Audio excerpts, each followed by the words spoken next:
မှာစကလုံးဝါလာရှင်းရှင်းလေးပါမြဲတက်မြဲကမျက်စိဆိုတာရိုးရိုးလေးပါတလုံးနဲ့ပါကလေးကစားသိပါတယ်တဲ့ဆိုတာကတော့သူကလက်စားမှုအမှုပညာပေါ့အမြဲလက်စားမှုအမှုပညာတရားကိုကျွန်တော်ကမြဲလဲလို့ကျွန်တော်ကပြောပြီးပြမှာဘူး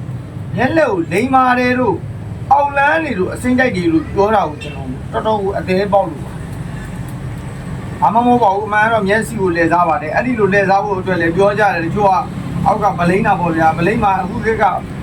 ဘုံမလင်းလေးပြောပြရင်ဗလိန်းနဲ့ခေတ်ဆိုတော့ဟိုဒါကျွန်တော်မျက်လက်ပြကွက်တစ်ခုစင်ပေါ်မှာပြမဲ့ပြကွက်ကလေးကအမှန်တကယ်ပြရင်2မိနစ်10မိနစ်မကြာတဲ့ပြကွက်တစ်ခုအဲ့ပြကွက်တစ်ခုအတွက်ကျွန်တော်အလုံးလုံးနေရတဲ့ဒါနောက်ွယ်ကကျွန်တော်တို့ရဲ့ဒုက္ခဖြစ်တယ်အဲဒီချက်မွေးလေးတွေကျွန်တော်တို့ဒါတပင်ကြီးအဲ့လိုစုစည်းမှဒါချက်မွေးလေးကပန်းဖြစ်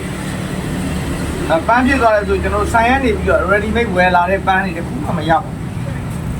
ကျွန်တော်တို့မြဲလက်အတွက်ဆိုသီးသန့်ပြီးတော့ကျွန်တော်တို့နိုင်ငံခြားမြဲလက်ကုမ္ပဏီကနေထုတ်တဲ့ပန်းတွေရှိပါတယ်အဲ့ပန်းတွေကမပြီးသေးပါဘူးကျွန်တော်ပန်းတစ်ပွင့်ဖြစ်တဲ့အစီအစဉ်မဲ့အခုဒီမှာကျွန်တော်အခုပြတဲ့ကြောက်ကွက်တစ်ခုတွေ့တာ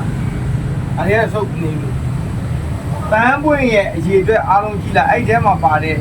ကျွန်တော်ဒစိတ်တေတာအပိုင်းမရှိပါဘူးဒီလိုပန်းပွင့်ဖြစ်ဖို့အတွက်နံပါတ်1မျက်လက်ဆရာတယောက်ဖြစ်မယ်ဆိုရင်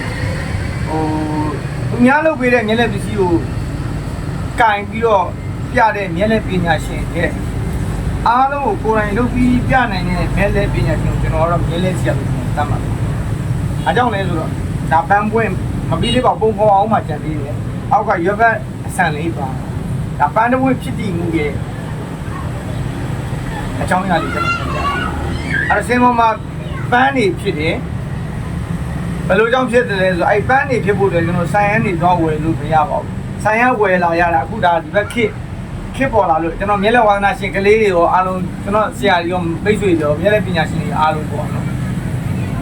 ဒီမောလို့မခက်ခဲတော့ပါဘူးလွယ်သွားပါဘူးဘာလို့လဲဆို ready made ဝယ်လို့ရတယ်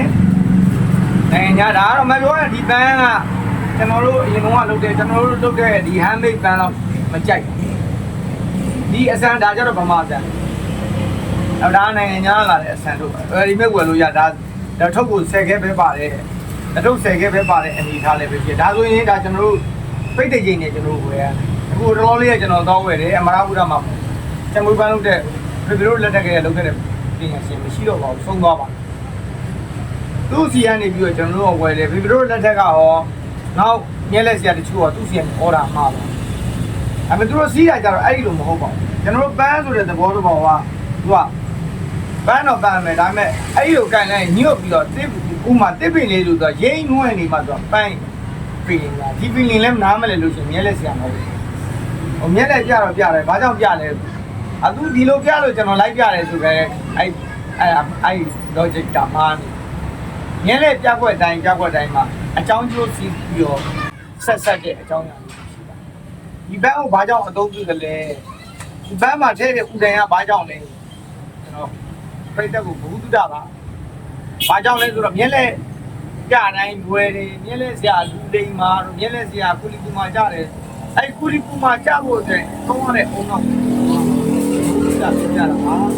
ဒီကနေ့ကတော့ပန်းအကြောင်းအရာလေးကပါလဲဆိုတော့ဒီလိုပန်းတစ်ပွင့်ဖြစ်ဖို့အတွက်ဒါပြီးသွားရင်ကျွန်တော်အောက်ကနေဒါပြီးဒီပန်းပွင့်ကိုပြီးပုံပေါ်မယ်ပုံပေါ်ပြီးသွားရင်ဒါကကျွန်တော်ဒါရွက်ဖက်ကလေးအောက်ကနေတစ်ခုချင်းတလွာချင်းပြင်းသွားမယ်အဲ့ဒါမှသူကအပွင့်ဝစ်ဆန်ပွင့်ဖန်အောက်ကရွက်ဖက်ဆိုကျွန်တော်ပေါင်းတယ်အဲ့ပြီးတော့မှဒီအပိုင်းပွင့်တိုင်းမှာကျွန်တော်တို့ပန်းကင်တစ်ခါဖြစ်တော့ပန်းကင်တစ်ခါဖြစ်ဖို့အတွက်ဒီလိုပွင့်ကို10ဝင်းကင်ရှိတယ်15ဝင်းကင်ရှိအပွင့်20ရှိအစိတ်ရှိတယ်ဒါကိုအားတိုင်ရနဲ့ပေါ့နော်မျက်လက်ပြကွက်မှာအပန်းနဲ့ပတ်သက်လို့ကျွန်တော်ဒါပြောပြတင်ဆက်မှုမှာလိုအပ်တဲ့အပိုင်းလေးမှာကျွန်တော်လုပ်နေတဲ့အပိုင်းလေးကျွန်တော်တင်ဆက်ခင်ဗျာဗျာပန်းညာဘာခက်တာကျွန်တော်ရေးတဲ့တော့ဝယ်ရပါရေးတဲ့တော့ဝယ်ဒီတိုင်းပဲရပါဒါကြီးကကျွန်တော်တို့မျက်လက်မှာသုံးလို့မရဘူးလားဆိုရတော့ရတယ်နေရာတိုင်းမှာကျွန်တော်တို့စိတ်တိုင်းကြသုံးလို့ရတဲ့နည်းဖြစ်အောင်မလုပ်ဘူးအဲ့ဒါကိုကျွန်တော်ပြန်ဖြည့်ဆည်းပြီးတော့ပြန်သုံးမှမျက်လက်ပြကွက်ဖြစ်အဲ့တော့ဒီကနေ့ဘုဒ္ဓတာပေါ့မျက်လက်ပြတာတော့မပါဘူးကျွန်တော်